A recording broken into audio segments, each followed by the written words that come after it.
Olá, tudo bem? Está no ar o programa em destaque, aqui na tela da Record News, também na TV Sim. Muito obrigado pela sua audiência e pela sua companhia. Que bom ter você aqui junto com a gente. Hoje no programa em destaque nós vamos falar de um movimento que ganhou o mundo. Chama-se Movimento Eu Escolhi Esperar.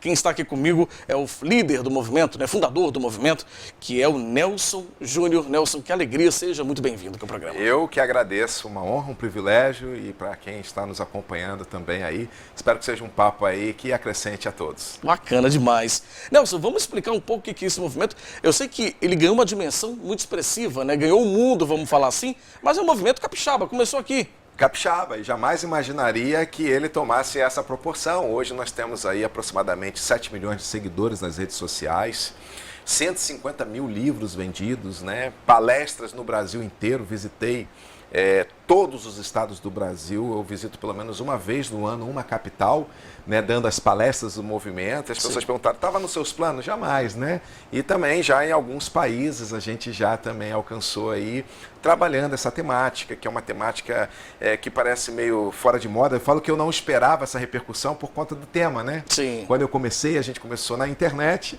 eu falei assim, esse tema é um tema polêmico, e imaginava assim, esse é um tema que não vai agregar muita gente não, porque eu costumo dizer que é um movimento contra a cultura.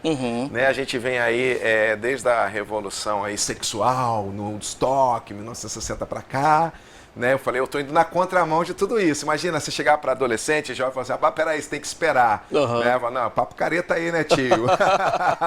Então... E é isso que é o movimento, até para explicar para quem está em casa, poder acompanhar, quem ainda não ouviu falar do movimento, o movimento fala sobre essa questão do início da vida sexual. Isso aí, nós falamos sobre sexualidade para um público adolescente, jovem, principalmente o não casado, sobre a vida sexual, os riscos da vida sexual precoce.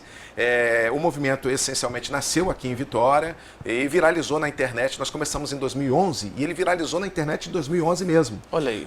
Naquela época não tinha Instagram, só tinha assim, o falecido Orkut, O Twitter estava bombando como um microblog de 144 caracteres. A gente não tinha o WhatsApp em 2011, ou seja, parece assim uma coisa tão antiga, mas tão recente, Tão recente, verdade. O Facebook não era conhecido no Brasil ainda e viralizou com essa temática, E assim, foi tudo muito rápido e a gente tem uma temática para o público cristão, católico, evangélico, Nós temos muitos espíritas que nos acompanham, que são aquelas pessoas que escolhem iniciar a sua vida sexual depois do casamento. Por isso que eu falei que é um tema bem tabu. Bem tabu, é verdade. Nelson, o movimento em si começou dentro da igreja, esse movimento? Foi em palestras? Não. Como que foi? Foi isso aí, foi através das redes sociais. Eu comecei um perfil no Twitter, porque eu ia dar palestras nas igrejas, E ali o pessoal, você tem livro? Não tem. Você tem DVD? Naquela época existia DVD, Hoje, adolescente nem sabe o que é DVD.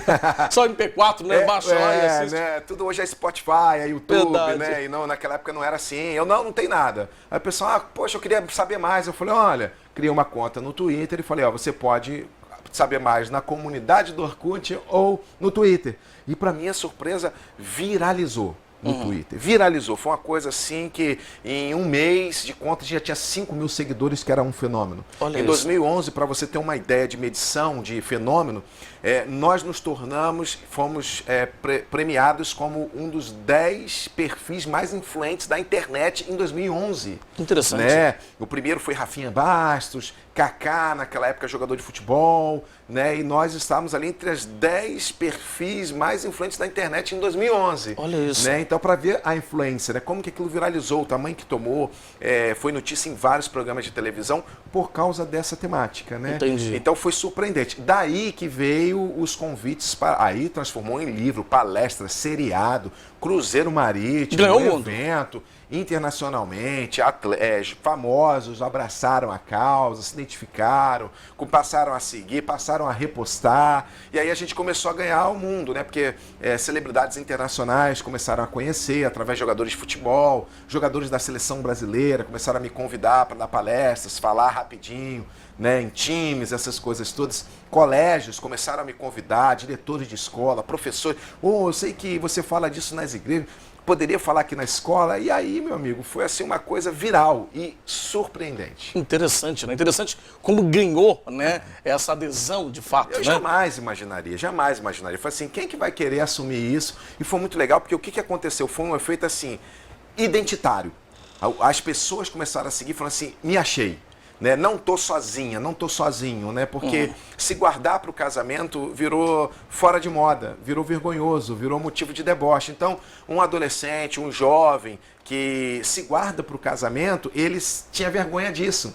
Quando o movimento apareceu, ele falou, opa, achei a minha galera, achei a minha tribo.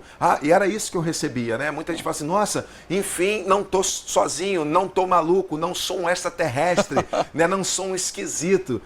As pessoas começaram a ver que aquilo também era uma escolha, era um estilo de vida que estava tudo bem. E ali se identificaram, e aí falavam, amigo, olha esse movimento aqui, olha essa galera aqui, é igual a gente. E aí nossa biografia era justamente essa, você não está sozinho. Há uma multidão que também escolheu esperar, e aí viralizou e estamos aí comemorando 10 anos no ar. Que interessante, né? Interessante a história realmente de adesão e de multiplicação, né, dessa ideia, desse conceito, né, dessa questão do projeto, do movimento Eu Escolhi Esperar.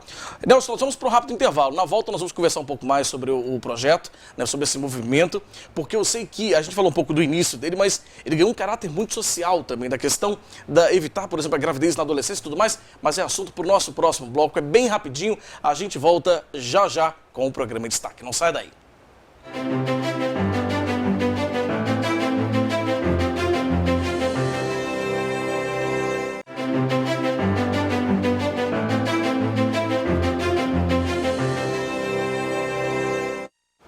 Estamos de volta com o programa em destaque, hoje recebendo o líder, o fundador do movimento Eu Escolhi Esperar, o Nelson Júnior, e a gente está conversando um pouco sobre esse movimento que ganhou uma adesão, né? Uma adesão no mundo inteiro, né? O Nelson falava com a gente no bloco anterior como ampliou muito e muito rapidamente, né? Ele disse, inclusive, que se tornou o perfil da internet um dos mais populares do mundo, não é isso? Isso. Em 2011, no ano que lançou. Em 2011, Trend Topics, a gente já ficou em Trend Topics mundial já, o assunto. Que fantástico. Porque é um assunto que causa muita curiosidade. Nelson, eu até encerrei o bloco anterior comentando um pouco que essa questão do movimento Eu Escolhi Esperar, a gente está falando de eu escolhi esperar iniciar a minha vida sexual no momento certo. Esse é um resumo do movimento. Em especial voltado aí para os adolescentes, né? O maior público do movimento. Existe também um caráter social quando a gente fala desse movimento. Isso. Por exemplo, a questão da gravidez na adolescência, que ainda tem números altos no nosso país, Sim. não é verdade? Um dos mais altos do mundo. Não é? O maior da América Latina. Para minha surpresa, né, o movimento é um movimento cristão, né? Eu imaginava que era algo só dentro da igreja, e ele acabou se tornando também, despertando o interesse social. E aí saiu o que eu brinco, né, das 4 paredes, né? Ele começou a sair da esfera religiosa e ter um apelo público muito forte.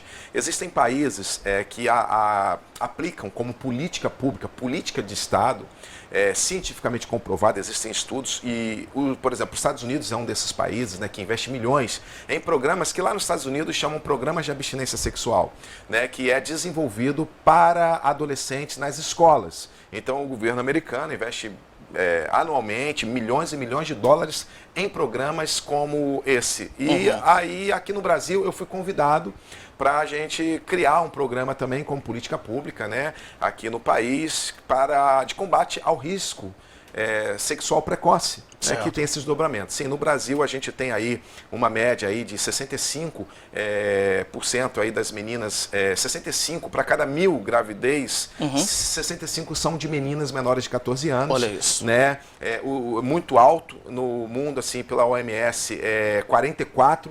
No Brasil está em 65, já foi muito mais alto que isso. Sim. Né? E nos Estados Unidos, por exemplo, que tem programas como esse, é 22.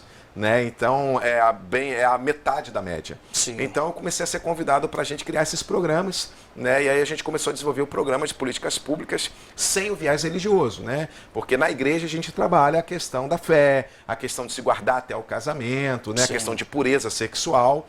E agora a gente está servindo a sociedade com a mesma temática, porém sem viés religioso, para ajudar os pais que muitas vezes não sabem lidar com esse assunto, com os filhos, iniciar essa conversa. No Brasil, é constitucional, né? A relação sexual com menor de 14 anos no Brasil é crime. né? É constitucional isso. Então, não existem programas no Brasil que políticas públicas para esse público, né? Que se um adolescente é estupro de vulnerável, segundo a Constituição, está no ECA, o STF já confirmou isso também, já julgou isso várias vezes. Sim. Então, assim, relação sexual com menor de 14 anos é estupro de vulnerável. Sim. Então, para que a gente vai encorajar, incentivar, estimular esse público a ter a iniciação sexual se, por lei, é crime? Exato. Tanto para ele, responsabilidade dos pais deles e com quem se relaciona com eles. Então, a gente cria esses programas para ajudá-los também a mostrar que esperar também é uma opção. É uma opção saudável, uma opção segura, para que ele possa iniciar a vida sexual dele quando se sente preparado, e não quando ele se sente pressionado. Exato. Às vezes a própria sociedade acaba pressionando, tem um conjunto, né, de fatores ali que acaba levando essa pressão. Há um apelo, há um estímulo sexual muito forte. O Brasil é uma nação muito sexualizada. Muito. Então há um despertamento precoce, né? E esse despertamento traz consequências graves. Qual papai, qual mamãe, vovó que está nos assistindo agora, gostaria de um filho, uma criança de 12, 13 anos, iniciando a vida sexual, né? Não é uma questão religiosa, né? Qualquer pai, qualquer mãe que deseja olhar para o seu filho sabe que ele não está pronto para ter essas experiências nesse momento da vida. E o nosso desejo é contribuir, né, aí nessa construção, juntamente com a família, com a sociedade, com o governo, com o Estado, né, para a gente junto, numa força-tarefa, né, tentar diminuir esses números que são muito altos. Bacana demais. Olha, o nosso tempo infelizmente está chegando ao fim.